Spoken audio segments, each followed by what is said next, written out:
harm. So when somebody flat out lies to you or takes advantage of a loved one, ABC 7 News promises to stand with you, fight together with you, and hold the bad guys accountable for trying to run a game on you. We're going to call them out when nobody else will. A man is only as good as his word. Our word is our bond. Give us a try. We're ABC 7 News, and we're on your side.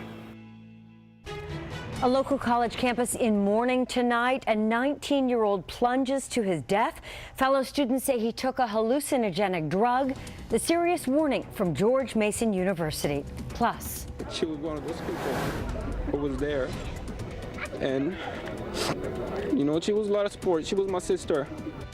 An emotional night at a Prince George's County high school as they remember a former student found murdered hundreds of miles from home. And this. I've been in Nowhere, USA for the last 9 years doing nothing.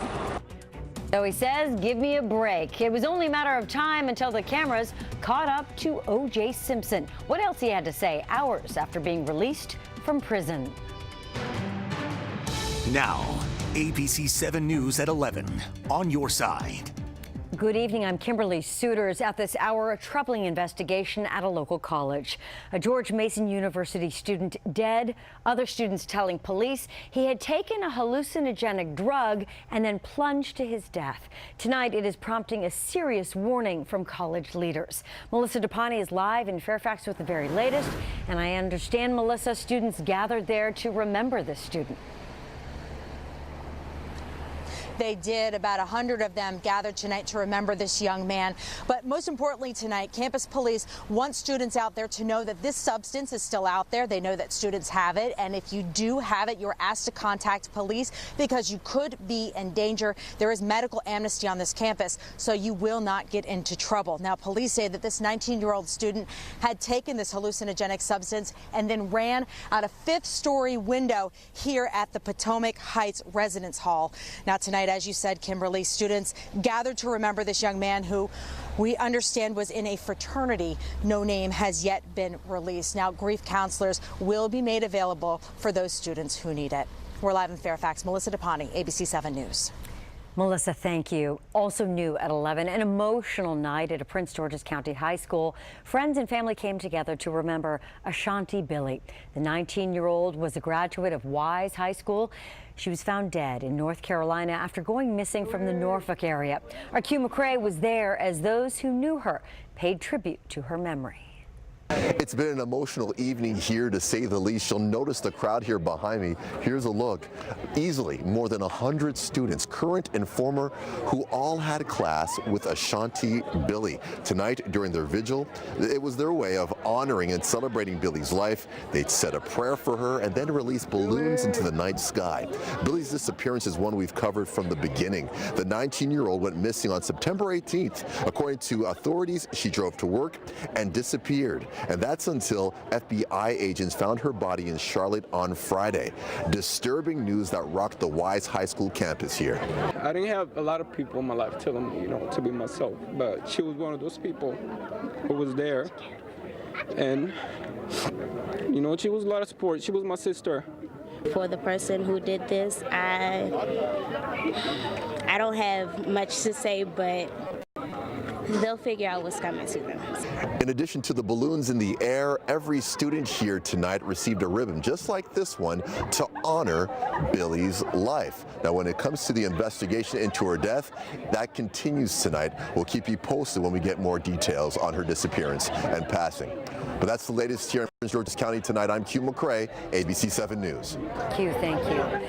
Turning now to the crisis in the Caribbean. Today, hundreds in the Northwest hit the pavement to help those impacted by the devastation in Puerto Rico. The 5K race raising money for immediate needs there. The $25 registration fee added up quickly with more than 500 participants. This is direct relief. It's not like this is going to be down the road. It's devastating and heartbreaking, and to know that people care here, it's The event in Northwest D.C. was organized by the group Friends of Puerto Rico, who have also formed a task force to help those impacted by Hurricane Maria.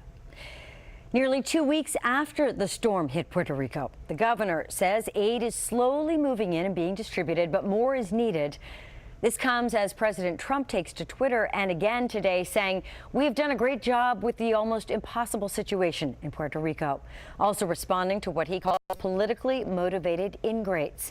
The White House under some fire for its delayed relief efforts in harsh words. Now the mayor of a town on the island's west coast is calling out the president. Do you see me on top of the truck? Do you see me giving food to the people? Is somebody doing things for me, or am I doing it myself? Let me tell you, Donald Trump, if you're listening to me, 10,000 federal workers, I don't have one here in Wjla City. Now tonight, the vice president is backing up President Trump and what he calls his leadership in Puerto Rico. The president himself is expected to visit the island on Tuesday. Let's take a live look outside on Capitol Hill right now. Meteorologist Josh Knight has a look at your forecast, and it's going to be a little chilly tomorrow morning, Josh. Absolutely. For a lot of us, especially having to get started earlier tomorrow morning with work and school, temperatures going to be the coolest we've seen probably since the springtime. So about 60 degrees for us right now at Reagan National, but that'll be down to the 50s by tomorrow morning, and in some places we're already in the low 40s. Clear skies out there tonight, allowing that temperature to drop pretty quickly, pretty easily. So where you're waking up tomorrow morning, we're going to be in the low 50s for D.C., but that's one of the only spots where temperatures will stay that mild. 47 in Fairfax, about 42 for Manassas, 45 in Germantown. So as you're getting the kids ready to get off to the bus stop tomorrow morning, make sure you've got the jackets ready to go. The good news, we do manage to warm up pretty quickly. Right around noon, we're up to 70 degrees and 74 by 5 o'clock. So getting right on average for this time of the year with your high temperature. Now, as we work our way later into the week, we've got 80s back in the forecast. So